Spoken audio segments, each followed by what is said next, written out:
रात का समय था। एक पुरानी जीप सुनसान सड़क पर तेजी से दौड़ रही थी। अंदर बैठे थे 5 दोस्त, रोहित, मीना, अर्जुन, समीर और पूजा। सबके चेहरों पर थकान थी, लेकिन मस्ती खत्म नहीं हुई थी। अर्जुन ने गाना बजाया, चलो दोस्तों, आखिरी रात है, कुछ मस्ती हो जाए। मीना बोली, बस रास्ता सही रहे तो ठीक है, ये जंगल वाला इलाका थोड़ा डरावना है। समीर हंसा और बोला, अरे हाँ, भूत भूत नहीं होते मीना, ये सब अफवाहें हैं। पर तभी सड़क किनारे एक सफेद साया नजर आया। एक औरत सफेद साड़ी में झुकी हुई, उसके बाल जमीन तक लटक रहे थे। गाड़ी पास पहुंची तो वह अचानक गायब हो गई। रोहित ने कांपती आवाज में कहा, हाँ, लेकिन वो थी कौन? मौसम अचानक बदल गया। तेज हवा चलने लगी, बिजली कड़कने लगी और तभी जीप का इंजन धड़ाम से बंद हो गया। घड़ी में रात के 12 बजे थे। अर्जुन बाहर उतरकर बोला, देखते हैं इंजन में क्या दिक्कत है। जैसे ही बोनट खोला, एक ठंडी हवा चली और किसी ने उसके कान के पास फुसफुसाया, यहां से चले जाओ। अर्जुन चौंककर पीछे मुड़ा, कोई नहीं था। मीना डर के मारे बोली, मुझे अच्छा नहीं लग रहा, वापस चलते हैं। लेकिन रास्ता कीचड़ से भरा था और जीप दोबारा चालू नहीं हुई। उन्हें आगे एक पुराना बंगला दिखाई दिया। छत टूटी हुई, खिड़कियां हिल रही थी और दरवाजे पर टूटी हुई घंटी हवा में झूल रही थी। रोहित बोला, चलो थोड़ी देर वहीं रुक जाते हैं, बारिश रुक जाए तो आगे बढ़ेंगे। बिजली कड़कने की आवाज, बारिश तेज हो चुकी है। दूर से उल्लू की आवाज गूंजती है। 5 दोस्त बंगले के अंदर पहुंचे। दरवाजा अपने आप चर्रर की आवाज करते हुए खुला। अंदर घुप अंधेरा था। फर्श पर धूल जमी थी और दीवारों पर मकड़ी के जाले झूल रहे थे। मीना ने मोबाइल की टॉर्च जलाई। सामने एक बड़ा हॉल था जिसमें टूटी हुई कुर्सियां और बिखरी हुई किताबें पड़ी थी। हवा में एक अजीब बदबू थी, जैसे कुछ सड़ रहा हो। पूजा बोली, मुझे अच्छा नहीं लग रहा। रोहित, चलो बाहर चलते हैं। लेकिन समीर हंसा और बोला, अब बारिश में कहाँ जाओगी, यही रुकते हैं थोड़ी देर। उन्होंने एक कोने में पुराना सोफा देखा और सब वहां बैठ गए। रोहित ने दीवार पर टंगी एक तस्वीर पर रोशनी डाली। तस्वीर में वही औरत थी जिसे उन्होंने सड़क पर देखा था, सफेद साड़ी में, बिना चेहरों की आंखों के साथ। अर्जुन डरते हुए बोला, ये तो वही है जो रास्ते में मिली थी। सब एक दूसरे की तरफ देखने लगे। माहौल अचानक भारी हो गया। उसी वक्त ऊपर की मंजिल से किसी के चलने की आवाज। मीना कांपती आवाज में बोली, कोई ऊपर है। समीर बोला, मैं देखकर आता हूं। वो सीढ़ियों की तरफ बढ़ा। हर कदम पर लकड़ी चर्रर की आवाज कर रही थी। बाकी तार नीचे टॉर्च लिए खड़े रहे। कुछ सेकंड बाद समीर की आवाज आई, यहां तो कुछ नहीं है। और फिर अचानक सन्नाटा, कोई जवाब नहीं। रोहित चिल्लाया, समीर बोलना। कोई आवाज नहीं आई, सिर्फ ऊपर से किसी चीज के गिरने की आवाज, धड़ाम। चारों डर के मारे ऊपर भागे। सीढ़ियों पर हर जगह कीचड़ के निशान थे, लेकिन समीर गायब था। कमरे के अंदर सिर्फ उसकी टोपी पड़ी थी और दीवार पर खून से लिखा था, एक गया, 4 बाकी है। पूजा चीख पड़ी, हमें यहां से निकलना होगा। रोहित ने दरवाजा खींचा, लेकिन वो अपने आप बंद हो गया। अब वो बंगले के अंदर कैद हो चुके थे। तभी अचानक बत्ती जल उठी। सामने वही औरत खड़ी थी, चेहरे पर खून, आंखें सफेद और होठों से अजीब हंसी निकल रही थी। वो औरत, वही प्रेत, धीरे धीरे उनकी ओर बढ़ रही थी। उसकी आंखें सफेद थी और हर कदम के साथ फर्श पर खून टपक रहा था। रोहित ने साहस जुटाकर एक लकड़ी उठाई। हट जा वरना मार दूंगा। लेकिन लकड़ी उसके आर पार चली गई।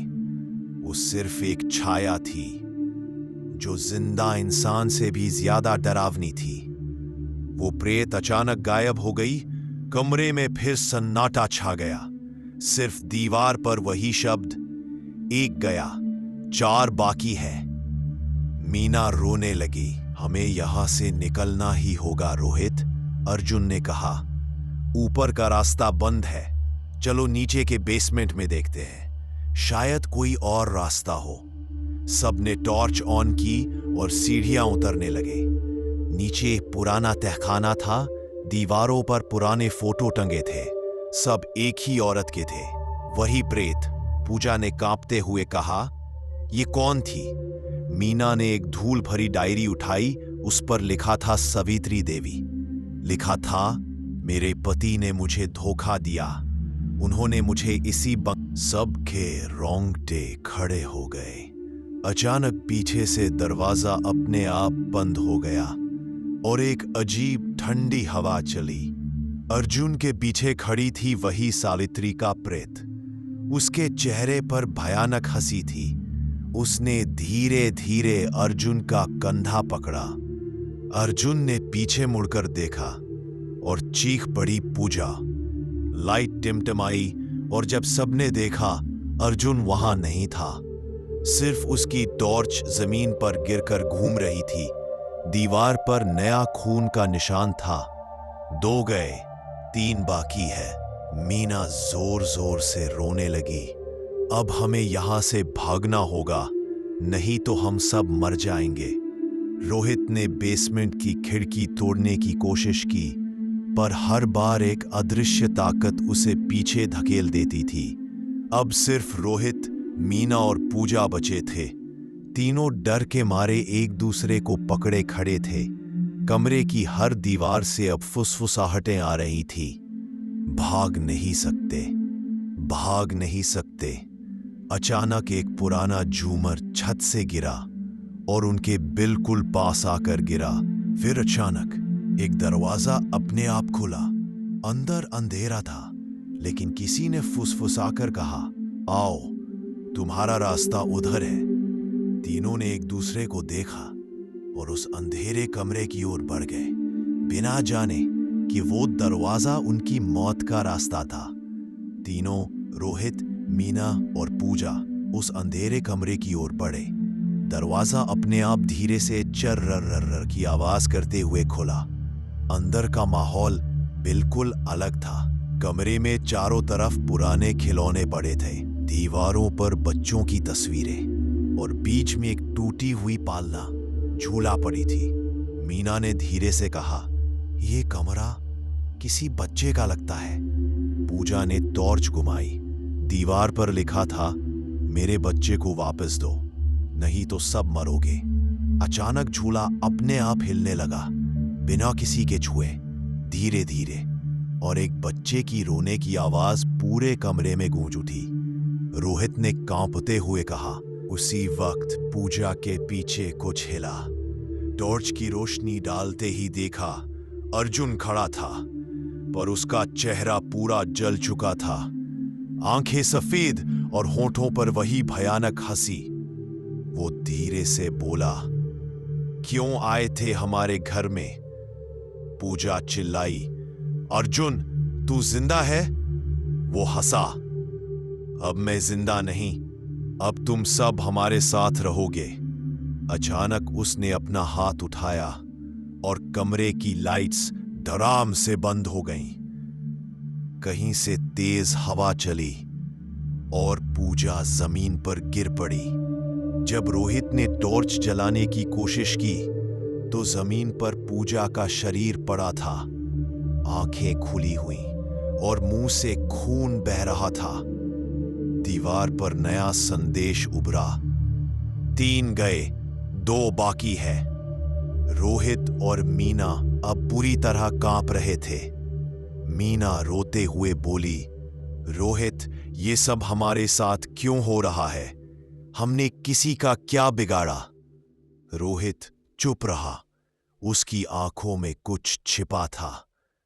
रोहित ने भारी सांस ली और कहा, मैंने सुना था इस बंगले की कहानी। कई साल पहले यहां एक औरत रहती थी, सावित्री देवी। मेरे दादा के कहने पर इस बंगले को उन्होंने जलवा दिया था। वो और उसका बच्चा जिंदा जल गए थे और अब शायद वो हमसे बदला लेने आई है। मीना की आंखें फटी रह गईं। मतलब ये सब तेरी वजह से हुआ? रोहित के जवाब देने से पहले ही कमरे की दीवार पर सावित्री की आकृति उभर आई। उसकी आंखों से आंसू नहीं, खून बह रहा था। वो धीरे से बोली, तू मेरे बच्चे का वंशज है, अब तू भी जलेगा जैसे मैं जली थी। एक पल में पूरा कमरा आग की लपटों से भर गया। मीना चिल्लाती हुई रोहित को खींचने लगी। भाग रोहित, भाग! पर दरवाजा अपने आप बंद हो गया। सावित्री का प्रेत अब उनके बीच में था। उसकी हंसी इतनी डरावनी थी कि दीवारें कांप उठी। मीना ने टॉर्च दीवार पर मारी, पर वो सिर्फ खून और राख से भरी थी। धीरे धीरे सब धुआं भर गया और जब धुआं छटा, वहां सिर्फ रोहित और मीना की परछाई अब बंगले में सिर्फ रोहित बचा था। उसका चेहरा राख से काला पड़ चुका था। कपड़े फटे हुए थे और हर दीवार पर वही शब्द चमक रहे थे, 4 गए, 1 बाकी है। मीना की लाश उसके पास पड़ी थी, आंखें खुली हुई, जैसे वो अब भी रोहित को देख रही हो। रोहित ने कांपती आवाज में कहा, मुझे माफ कर दो, मैंने कुछ नहीं किया। ये गलती मेरे पुरखों की थी। तभी हवा का एक तेज झोंका चला और सामने सावित्री देवी का प्रेत प्रकट हुआ। उसकी आंखें जल रही थी, बाल हवा में उड़ रहे थे और चेहरा खून से लथपथ था। वो बोली, तेरे पुरखे ने मेरा सब कुछ छीन लिया था, अब मैं तेरे जरिए अपना दर्द पूरा करूंगी। रोहित ने डरते हुए पीछे हटना चाहा, लेकिन दीवार से हाथ बाहर निकले जिनमें आग जल रही थी। वो हाथ रोहित के शरीर को पकड़ने लगे। रोहित चिल्लाया, नहीं, मुझे छोड़ दो। पर सावित्री का प्रेत अब हंसी रही थी, भयानक ऊंची और दर्द से भरी हंसी। और फिर एक जोरदार धमाके के साथ बंगला जलकर राख हो गया। अगली सुबह गांव वाले वहां पहुंचे। वो जगह अब सिर्फ राख में तब्दील हो चुकी थी, लेकिन राख के बीच 5 जले हुए निशान थे और दीवार के पास खून से लिखा था, अब कोई नहीं बचेगा जो मेरा घर देखेगा। गांव वालों ने उस जगह को प्रेत हवेली नाम दे दिया, जहां रात में अब भी कभी कभी औरत की हंसी सुनाई देती है और कोई कहता है कि वो अब भी अपने बच्चे को ढूंढ रही है। मेरा बच्चा कहाँ है? अगर आपको ये डरावनी कहानी 5 दोस्त और प्रेत का बदला पसंद आई तो लाइक करो, कमेंट में लिखो भूत सच है या नहीं, और सब्सक्राइब करो ऐसे ही रियल हॉरर स्टोरीज सुनने के लिए, क्योंकि अगली कहानी में शायद कहानी नहीं, तुम्हारा नाम लिया जाए।